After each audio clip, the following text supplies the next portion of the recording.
Assalamualaikum warahmatullahi wabarakatuh. Perkenalkan, nama saya Rizal Mohemin. Di sini saya akan memenuhi tugas sosiologi hukum mengenai restoratif justice, yang dimana sudah diberikan suatu video kasus. Apakah kasus ini tuh make sense dengan penerapan restoratif justice? Nah, jadi video kasus yang diberikan itu mengenai adanya suatu tindakan oleh warga yang melakukan main hakim sendiri terhadap pelaku pencurian yang terjadi di daerah tersebut, yang dimana uh, pelaku tersebut dihakimi oleh warga dengan cara pelaku tersebut itu dibakar secara massal oleh warga dengan sepeda motornya. Nah, apakah kasus ini itu merupakan penerapan restoratif justice? Nah, jadi teman-teman, uh, mengenai kasus ini, yang dimana tindakan suatu kelompok yakni warga itu menangkap seorang pencuri dan melakukan tindakan kekerasan seperti membakar pencuri tersebut. Hal ini itu tidak dapat dikatakan sebagai restoratif justice. Nah, mengapa? Karena teman-teman, restoratif justice itu adalah pendekatan dalam penegakan hukum yang menekankan pemulihan hubungan yang rusak akibat tindakan kriminal. Nah, pendekatan ini itu melibatkan proses mediasi antara pelaku, korban, dan komunitas untuk memperbaiki dampak dari tindakan kriminal dan memulihkan kerugian yang ditimbulkan. Nah, dalam kasus eh, ini yang sudah saya lihat bahwa tindakan membakar pencuri tersebut justru melanggar prinsip-prinsip restoratif justice, teman-teman. Kenapa? Karena itu merupakan tindakan kekerasan yang tidak memperbaiki hubungan antara pelaku, korban, dan komunitas. Yang dimana kata kunci dari restoratif justice ini kan adalah pemulihan terhadap korban, pelaku, dan juga apa yang namanya eh, komunitas. Nah, eh, hubungan antara pelaku, korban, komunitas, yang dimana restoratif justice ini itu lebih menekankan pada pemulihan rekonsiliasi dan tanggung jawab pelaku atas tindakannya, yang bukan pada hukuman fisik atau kekerasan. Nah, penting dipahami teman-teman untuk memahami bahwa penegakan hukum yang adil dan sesuai dengan prinsip-prinsip keadilan itu sangat penting dalam menangani kasus kriminal, dan tindakan main hakim sendiri serta kekerasan tidak dapat dibenarkan dalam konteks hukum yang beradab. Nah, jadi gimana sih teman-teman dalam konteks ini tuh seharusnya penerapan restoratif justice? Jadi dalam penerapan restoratif justice dalam kasus ini itu melibatkan seorang pencuri yang ditangkap oleh warga dan kemudian mengalami tindakan kekerasan seperti dibakar. Nah, pendekatan restoratif justice itu akan berfokus pada pemulihan kerugian yang ditimbulkan oleh tindakan kriminal tersebut melalui proses mediasi yang melibatkan pelaku, korban, dan komunitas. Nah, ada beberapa langkah yang dapat diambil dalam penerapan restoratif justice, teman-teman, terhadap kasus ini.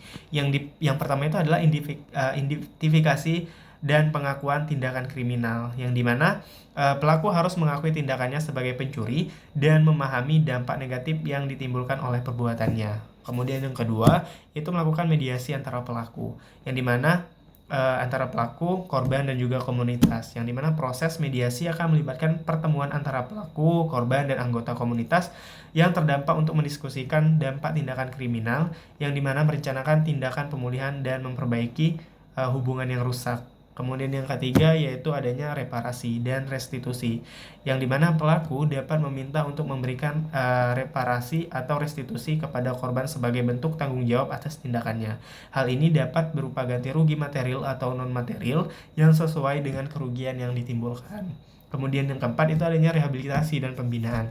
Nah, selain memperbaiki hubungan antara pelaku, korban, dan juga komunitas, penerapan restoratif justice juga dapat mencakup program rehabilitas dan pembinaan bagi pelaku agar dapat mencegah terulangnya tindakan kriminal di masa depan.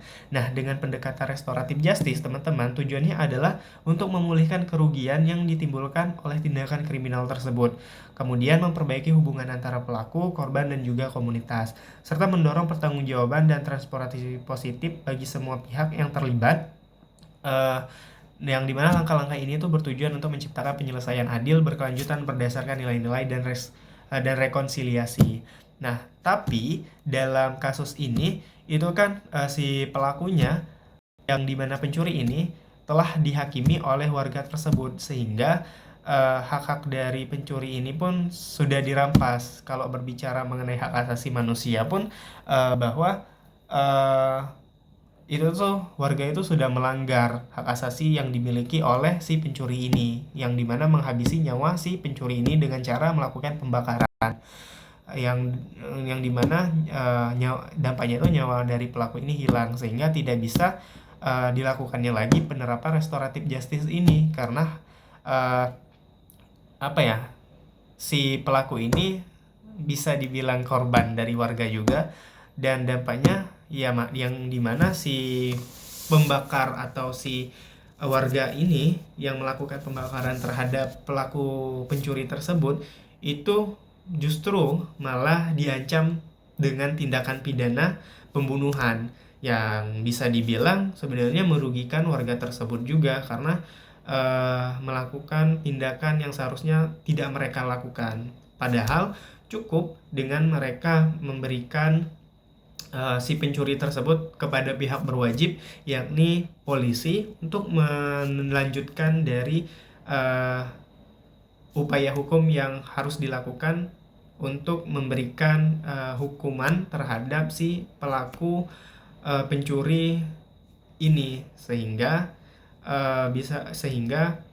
si pelaku ini bisa nantinya dilakukan penerapan restoratif justice ini, apabila seandainya main hakim sendiri ini itu tidak dilakukan oleh warga, yang bilang kalau misalkan kalau misalkan main hakim sendiri ini sudah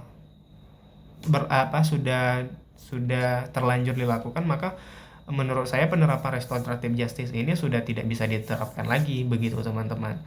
Nah, jadi pembelajaran yang bisa kita dapatkan bahwa apabila ada suatu pelaku atau korban, maka kita sebagai warga itu harus melakukan pelaku tersebut itu kepada pihak berwajib, dan menyerahkan hal tersebut kepada pihak yang berwenang juga, sehingga bisa dilakukannya penerapan restoratif justice ini. Kalau misalkan kita melakukan tindakan yang tidak seharusnya kita lakukan, atau bisa kita melakukan apa itu namanya main hakim sendiri, bisa dibilang nanti yang rugi itu kita juga, selain kita merampas hak asasi dari si pencuri ini, kita juga diberikan ancaman, yakni tindakan pidana mengenai pembunuhan, seperti itu.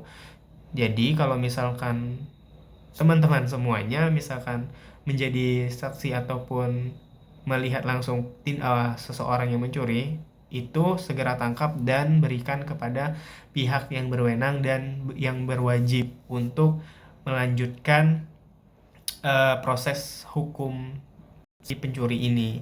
Karena kalau misalkan kalian main hakim sendiri, apalagi kalian menganiaya kekerasan terhadap si pencuri, maka kalian yang diancam dengan tindakan pidana pembunuhan, atau juga bisa dibilang kalau misalkan kalian melakukan pemukulan dan juga kekerasan, itu bisa termasuk ke tindakan kekerasan.